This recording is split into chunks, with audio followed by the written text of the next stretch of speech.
So today's episode with Elizabeth Huggins, registered dietitian, was all about GLPs. And I tell you what, it's a hot topic for today. I learned a bunch. I did too, and it was really a bit controversial. We talked about some things I think people would really be interested in. One thing I learned, the difference between a darn dietitian and a nutritionist. Do not miss this episode of Mind Your Health. You know, it's interesting because as far as TikTok, there's some crazy stuff. This sounds strange, but ever since I heard about type 1 diabetes, I was very fascinated with that in school. Normally, if everything is working well, our blood sugar is going to go up and down, but we shouldn't have huge variations. So if we have too high of a blood sugar over time, I mean, there's short-term complications that can occur, and then there's the long-term stuff. And that's why so many diabetics have heart disease. Ups and downs of the sugar. Nerve damage. Yes. I mean, Heart attack, stroke. It's a bad disease if it's not controlled. What if you're losing weight because you don't have a desire to eat? It can be life-changing. You've got to have a game plan to be able to move forward and be successful with weight loss when they've struggled. Mind your health. You got to mind your health. Mind your health. Treat yourself. You got to mind your health. Hi, and welcome to Mind Your Health. Dr. David Burke and I are excited today to introduce our guest, Elizabeth Huggins. Yes. When you walked in, David and I are like, yes, this is like Gold Friend Day today. It is. Yes, and Mind Your Health is mind, muscle, mouth, and medicine. And we're excited to have you here today, Elizabeth, to talk a little bit about something I think a lot of people are interested in. In fact, we were looking out in our group today, our production staff, and they're all like, GLP-1s, let's chat. Hot topic. Yeah, it's a hot topic. Before we start, though, talking about GLP-1s, I'm curious, for the people who may not know you, talk a little bit about your background. All right. Well, I have been here on Hilton Head for quite a while now, but I'm originally from Texas. I didn't know that. From Texas, from the Valley, Okay. Rio Grande Valley. And I moved to Austin. My undergrad is from University of Texas. Listen, Flores. We've had kind of a challenging year. They're going to give me a heart attack. But so anyway, from finishing up, I am a registered dietitian. Yes. Moved here, worked at the hospital, and I'm sure that's where I originally met David. And I am a certified diabetes care and education specialist, something that I truly am passionate about. Yes, she is. And it makes you even more of an expert when we're talking about GLP-1s. Absolutely right. Yeah. And along the way, moved away from Hilton Head for a little bit, followed my husband, and then I went back to grad school at University of Florida. So my master's is in clinical and, it's basically exercise and sports science, but it's focusing on the clinical aspect. So Interesting. when I moved back to Hilton Head, I worked at the hospital in cardiac rehab for a little bit as an exercise physiologist. That's how I met you, exactly. And then we got our ADA recognized program up and running, and I did that for a while, and quite a while. And then now I am at Hilton Head Health, which I totally enjoy. It is a wellness resort, so Hilton Head Health, wellness resort and spa. And it's a great place because I get to utilize everything. Absolutely everything. You know what's fun? I have a basic, might as well go for the controversial first. What's the difference between, look at him, he's like, Yeah. Uh-oh. Debbie. What's Jump in with both feet. I know, really. Yeah, jump in. Why not? What's the difference between a registered dietitian, licensed dietitian, and a nutritionist? Because I hear that all the time. And just because I stalk Instagram and TikTok, I oftentimes see GLP-1s and even a lot of diets or recommendations for eating, for fueling your body by nutritionists. What's the difference? Well, the thing with nutrition is everyone eats. Okay. So everyone can be an expert, right? Oh, that's true. You know, when you think about it, I think you're an expert at I'm an expert at eating. Yeah. Absolutely. barbecue. Is it? Aren't you? Yeah, I am a barbecue guy. Yes. Yes. I'm a grill master. So I thought you had an expertise there. Has GM after my name. Grill master. Yeah. Yes, master. So, but as far as getting back to your question, so a registered dietitian, you know, you have specific academic training. Okay. You have to have over 1,000 hours of practical experience in a variety of settings. You take an exam, and it's quite an exam. All right. So it's a whole academic and experiential, So you have working in a hospital, which I feel like working in a hospital for me, that's like in the trenches. I learned so much. Okay. I was talking to I'll say a baby dietitian. She was young, and I was like, even if that's not where you want to work, That's great, baby dietitian. even if that's not where you want to work, you need to have that experience because you learn so much, and you learn so much about people as well. I mean, I am so thankful for the experiences that I've had. My first job was working at an extended care facility with head injured patients. Oh, interesting. Oh my gosh. Traumatic brain driving injury. home, Yeah. thinking just blessings every day, So somebody that's a nutritionist, there's kind of a joke that you could send off your dog's name and get your dog, listed as a nutritionist. Yeah. And, it's interesting because as far as TikTok, there's certainly all sorts of crazy stuff out there. And then sometimes there's fun recipes that you come across. Absolutely. So I feel like there's good and bad, but there's some crazy stuff. Well, and it's interesting that you even say that because I kind of live in that gray zone. And I guess there's just so much information out there. One of the things that we're excited about with Mind Your Health is bringing on credentialed people like you who aren't so necessarily out there, one extreme or the other, but who can bring it back into practical, usable, takeaway, bite-sized bits that Trustworthy. a lot of Trustworthy information. I like it. I think it's really interesting. Yep. Well, let's dive in then. Well, first of all, before we do that, sorry, I got That's okay. sidetracked my ADHD brain. But so you could be technically a registered dietitian nutritionist. Like there's a RDN credential. Okay. So I can put that. I can go either RD or RDN. But then you've also, not just a nutritionist. but you've also got you work with diabetes. So Correct. that's a secondary thing. Yes. Talk to us about that, and that'll lead us into the GLP-1. So I became at the time, it was called a certified diabetes educator. That was the credentialing. They expanded it. So technically, I'm a certified diabetes care and education specialist. They wanted to kind of expand it because it's not just education. Right. But I still, kind of say I'm a diabetes educator. And I became a diabetes educator in 1996. And then along the way, this sounds strange, but ever since I heard about type 1 diabetes, I was very fascinated with that in school. I think it's one area where nutrition isn't like, well, maybe someday you won't have problems. I mean, it instantly impacts blood sugar, well-being, etc. So I was very fascinated with type 1, helped out with a lot of diabetes camps, but also I am certified right now, 2 different pumps. So Medtronic, I've been a Medtronic pump trainer since 2005. And then tandem insulin pump trainer. So the sensors now, oh my gosh. Wait, time out. Yes. The truck up. What is a pump? Insulin pump. Correct. So it delivers insulin. Okay. Trying to make it more physiologic in that, when you take an injection, you've got kind of this bolus of insulin coming in, whereas a pump, and they've gotten incredibly smart where you've got a sensor reading your blood sugar, talking back to the pump, and it's trickling out insulin. And then when you eat it, you can either tell it, or now they're getting smarter where if they sense sugar is going up, it'll start releasing more insulin. And so it's crazy. So it's an artificial pancreas. Right. Oh, It's a battery-operated pancreas. Wow, just using that as a framework. Just exactly, I mean, I heard the words thrown around here, bolus and regulating artificial. And I love that you stop for a second and say, clarify, because when you talk about it so often, you're kind of like, oh, don't you know what a pump is? Well, because what it does for me is now when I say GLP-1, tell me about it, I'm thinking you're going to say, it's a beautiful day in the neighborhood, let's do. But this is science. This is regulating an important piece of our system. Absolutely. So, absolutely. Just saying, not being judgy, but go for it. He's like, you're so judgy. No, that. Never. But go ahead, GLP-1s. Okay.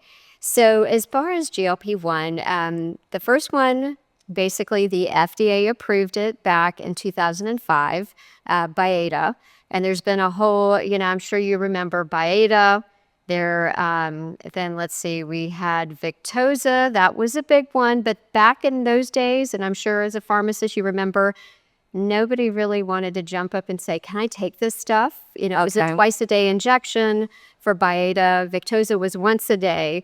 And To be used for what? people who have type 2 diabetes. As an adjunct to Right. lifestyle changes, or Yes. as And interesting, if you looked at the algorithm, it was if you're taking perhaps two diabetes medication and it's not getting your blood sugar down, well, we have this injection that's not insulin that might be able to help control it. And so now, you know, you look at the treatment algorithm, and for the right candidate, it might be the first option. So, am I allowed to ask this? Because you both can answer this. And David, I'm going to ask, blood sugar is what we need to regulate because, and in a normal population of people who don't have type 2 diabetes, because that's sort of the GLP-1 talk we're going to maybe be having. Right. But there are folks that are also using it who have type 1. It's, you know, that's off label at this point. So remember, so not so much the sugar, right? Because your sugar changes constantly. Okay, blood You sugar know, changes. You and I go to IHOP, and I have a big stack of pancakes and a Okay. chocolate milkshake, and I don't know, something else, and syrup over the whole thing. My blood sugar will skyrocket. Do we want high blood sugar? We want You low blood can't- sugar? What do we want? But so the point is, if it skyrockets, Okay. half hour, an hour later, I'm right back to normal because I have a normally functioning pancreas. Okay.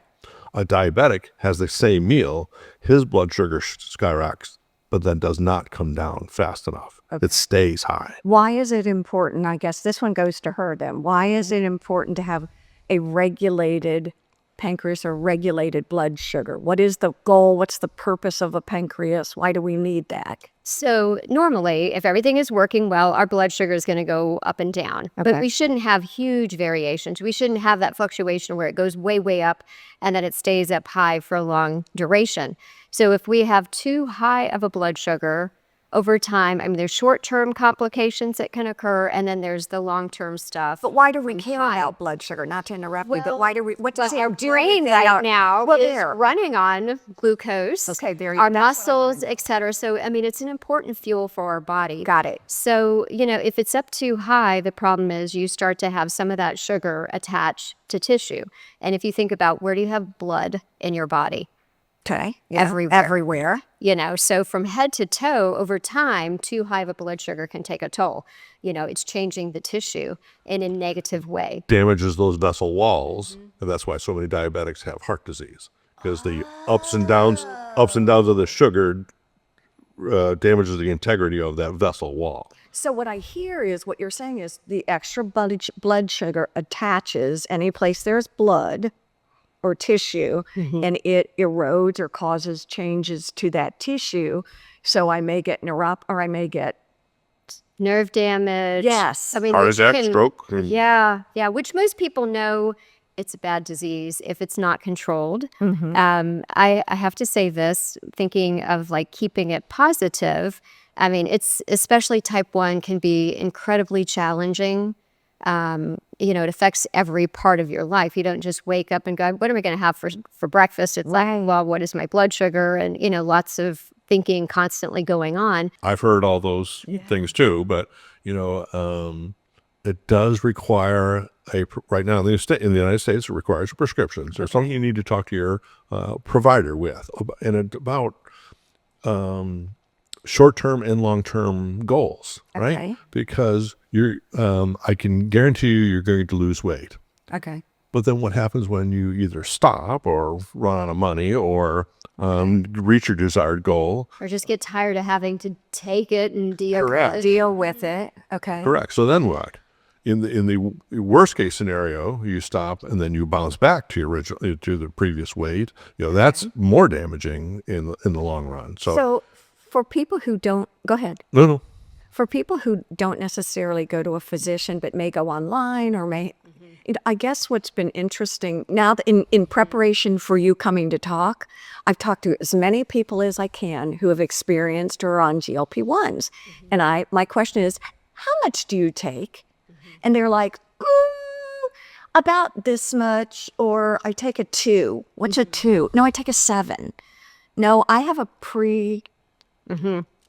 what's that called? A pre. Well, there's devices that are preloaded. Yeah, preloaded set amount. Right. But not one person has been able to tell me what dose they are taking and for what reason they are taking that dose. Okay, so GLP-1s. So GLP-1, if it's prescribed, I guess, as you'd intend through a physician who's definitely done plenty of assessment, just making sure that person is a good candidate, is going to be as safe as possible, because there certainly are contraindications.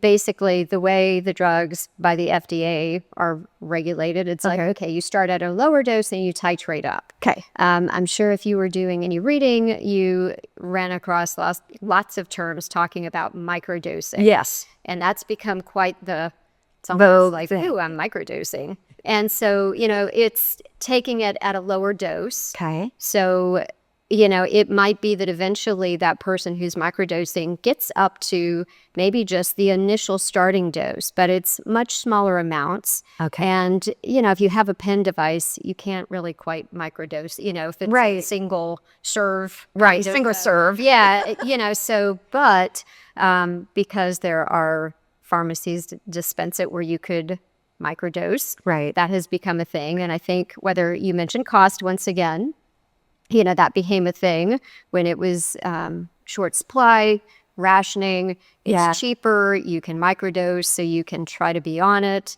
Perhaps less or side effects, like the nausea. Well, that's what I was going to say. What about side effects? And are they all compounded? Or, I hear brand names, Manjaro, Wegovy, Trepaside, whatever it is. Terzipatide? That's a generic name. So before we go there, one quick thing I want to talk about was the online. Yeah. Just think about that, though. You got to be very, very careful, because in the U.S., it's expensive, and there's such a demand Yeah. that are people all over the world that are ready to provide for that demand, but you're not sure what you're getting. Now, an injection. Now I'm laughing because I'm just like, I saw it online. It was like $99.95. Correct. Well, think about that. And it's a sterile product that you are injecting in your body. Okay, say it again. So if it's not sterile, it has to be, bacteria free. And if it's not, you are injecting it right into your bloodstream that you don't know that was made in somebody's garage or what. So if you're going to do that route, just make sure you're using reputable names and manufacturers and. Well, yes, anything that I think people are eager to get probably is ripe for scams. Yeah. And whether it's counterfeit products, or you're not even getting what you think you are, or they're just trying to harvest information from you and not even supply a product, there's scams everywhere. So I definitely agree, making sure that if you are doing something like that, you've researched. For whom do you believe GLP-1s are excellent? Who are good candidates for this? So if we're moving beyond type 2 diabetes, Okay. For somebody that, and I'll say, I see this where folks come to Hilton Head Health and they have a lot of good nutrition knowledge. Yes. They know what would be better choices. But there's that food noise. Yep. A lot of folks have struggled for years. You mentioned, starting out as a kid, somebody saying, I always struggled with my weight. Yes. And, maybe they've got a lot of trauma baggage from just all the years of, maybe mom meant well and, lots of dieting. And so if you have that food noise where, let's say you walk through the break room and there's donuts and your mind says, well, that's not a healthy choice, not the right choice. If I'm trying to lose weight, I should focus on healthier options, or I just don't need those calories. I want to say food should be fun. Should, right? That's right. It It should is. be. It's It should fuel, be fun. emotional. And So, there might be a time and place where I think chocolate cake is delicious, but it's like you can't eat that all the time. Correct. And say, from a health standpoint, this is a great choice. Well, what if you walk past those donuts and your whole day is like trying to use willpower to say, don't, but it's constant chatter. And, you think about Oh, I have a client right now, to interrupt, and that's exactly what she goes through. She is It's exhausting. Well, she's 30 years old. She actually went through an eating disorder program for atypical anorexia, meaning she was almost 300 pounds, but she would restrict and then eat. But the food noise was so loud for her. And the way she described it was exactly what you were saying. I would drive into Dunkin' Donuts to get a black coffee, and I would end up with a bagel and a donut. And the food noise, the urges and the cravings were so loud and overwhelming that it was just too much. And I think that So if that quiets it, if you look at the GLP-1s and what they're doing as far as, if you kind of say centrally in our brain, our hypothalamus, if we're saying, I don't have that craving to eat, and I'm not getting the same food reward. correct. That's what it was. Dopamine hit. Exactly. Have you seen too? I'm sure you have seen it. They're the same kind of cravings for alcohol and opioids that they're talking about with GLP-1. So I work a lot with substance abuse, and they are doing a lot of experiments now with folks who have alcohol cravings, and they're using GLP-1s to calm that noise. And guess what? They're having a lot of success with it. So I think and we've had guests that are taking GLP-1s who say, I've also, whether they had issues with alcohol in the past, and they're like, I've been sober for years, but I started taking this, and that just knocks off the edge altogether. Or it's somebody that's, taking it and just notices like, I don't really have that urge. And of course, I think, with any of these medications, we're all different. And so some people might really experience that a lot, and other people might say, I didn't really notice. And then I'm sure you've heard or, had people ask or say, hey, is there a different option? Or I tried Ozempic and now I'm taking, maybe it's the Wegovy. moving over to the tirzepatide, which is newer. And so that could be the Mounjaro or the Zepbound. Zepbound would be for weight, where they might say, wow, this one really works. So it's not like everybody has the same. Can I ask a dumb question of you, David? No such thing as a dumb Elizabeth, question. how does it work? What is it doing? Is it just peeling fat off my body, or what's happening? Yeah, that's great. That's a great question. So it's, we mentioned the central part as far as brain. So I always have to think about this. So GLP, glucagon-like peptide 1 agonist. Got it. You're like, what the heck does that mean? Okay. But basically, GLP-1s, it's a hormone. Yes. So, you could say it's hormonally regulating things. So it's something that naturally our body produces in our intestines. And so when you eat a meal, back to the meal time, our body should make GLP-1. Okay. And that should tell us like, okay, I'm comfortably full. But what we find when people are taking these medications, if you get down to like, what does it do for us? Right. So our blood sugar doesn't go up as high after a meal because it's, and I don't want to get too technical. Right. It's reducing glucagon production, which can raise our sugar. It's helping our body make a little bit more insulin. Okay. So from the sugar standpoint, those are still things that are regulating and telling our body like, okay, you've got food, like you don't need to eat as much. We know that it definitely lowers things like post-meal lipids. Okay. So, our cholesterol, our triglycerides, inflammation. I'm sure, you're that's huge. Yeah. Does it sort of flip off or flip on? If I have a floppy, On and off. right? If I have a floppy, I feel full. I don't feel full. Does it actually help me flip off? So, it's definitely heightened, and it definitely has an impact on leptin and ghrelin as far as getting those both in check. If you're saying, I'm not feeling as hungry now. Right. So, So the bottom line is it's in your brain, right? So it takes that desire away. and slowing stomach emptying. Oh my gosh, that's a huge one. Right. People will say if I eat too much, I know it. And some people might, hopefully it's just early on, experience actually getting nauseous and, they throw up.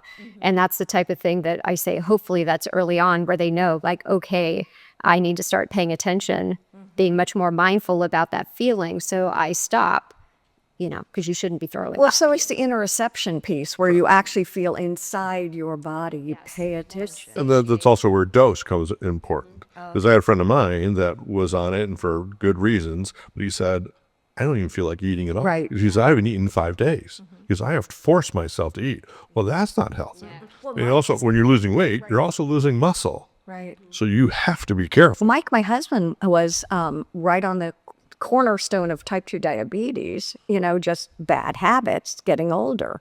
And so they put him on a regimen of it. And he said the same thing. He goes, I don't feel like eating at all. I mean, literally, he went from what I would call healthy eating to no, it just doesn't feel great. Which I love that you bring that up, because the thing is, when you think about long-term success, let's say that you're going on it and your intent is like, I only want to take this for a little bit. Yeah. And I mean, when you look at how it works, we have a lot to learn as far as how it's going to go. Are there some people that maybe can lose weight, stay off of it, manage to maintain their weight, but if it's somebody that had that chronic food noise, but what if you're losing weight because you don't have a desire to eat? As a dietitian, when you start thinking about, as you were saying, healthy eating, balanced eating, if you have no desire to even think about food, you don't plan. If you don't plan, I mean, if you don't practice behaviors that you want to keep doing, it certainly from a nutrition standpoint doesn't make people think about eating vegetables and balanced, True. I mean, some people might say, give me some saltine crackers. I'm feeling kind of queasy. That's exactly right. And, so the big discussion is prioritizing protein, making sure you have adequate protein. Now, the thing I mentioned, working at Hilton Head Health, it's awesome because we have healthy food. Yeah. We have knowledgeable trainers that help people maintain that muscle mass, because protein is important.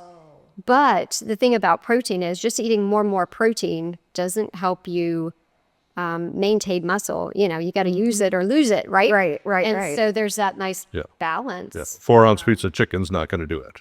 Got it. If you're not wanting to eat all day, you just don't. And the other thing is, and I'm sure you've had, people tell you, oh my gosh, I got dehydrated. Yeah. And Mike said energy. He would come home, he goes, I forgot to eat lunch. I got so busy. I just didn't feel like it. And then he came home to eat dinner and he was like, I'm just still not. And I'm thinking, Yes. So, it's at what price feel does like losing weight? It can be life-changing. Yeah. But you have to still Have a game plan. agency. You got to have a game plan. And we all are humans, so we still have to take care of our body, no matter what. It's just a great tool for some people to be able to move forward and be successful with weight loss when they've struggled. So it's definitely something that I feel it's responsible Okay. medicine, responsible use, but then you've got everything that you talk about in your program. So what's your Four. Mind, muscle, mouth, medicine. Yep. I'm glad I'm medicine, not mouth. Yeah, we know who's who and all this. Exactly. So what are our takeaways? I think go ahead. Be responsible, right? Talk to your healthcare provider. I love the plan. Love the have a plan, I like having Right. a plan too. right? So because I can make you lose weight. That's right. Then what? And the other takeaway, food should bring you joy. Food should bring you joy for sure. We've had some people that say, gosh, I feel like, I'm not as happy as I used to be because I'm a foodie, and like that's kind of taken away, like that joy. And then there's some people that say, I still enjoy going out, I just eat a whole lot less. Right. So as a dietitian, my takeaway would be you have to be knowledgeable and don't forget about nutrition, because you have to have the protein.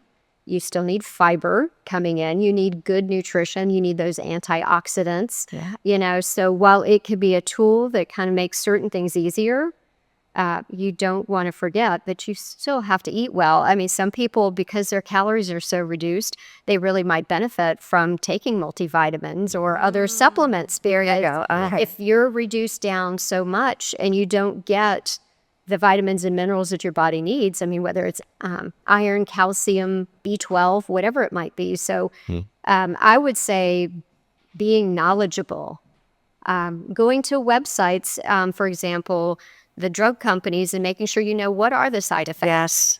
You know, Exactly. really, really knowing. So knowledge is power. You are amazing. This was a really fun and informational, educational discussion. I appreciate it. I feel like it's been like visiting with old friends. I love it. I mean, it's awesome. Who's she calling old? Is it old friends? Yeah. Okay, friends that we've known for a long you go. time, right? Elizabeth Huggins, again, thank you so much for joining us here on Mind Your Health. Mind your health. Got to mind your health.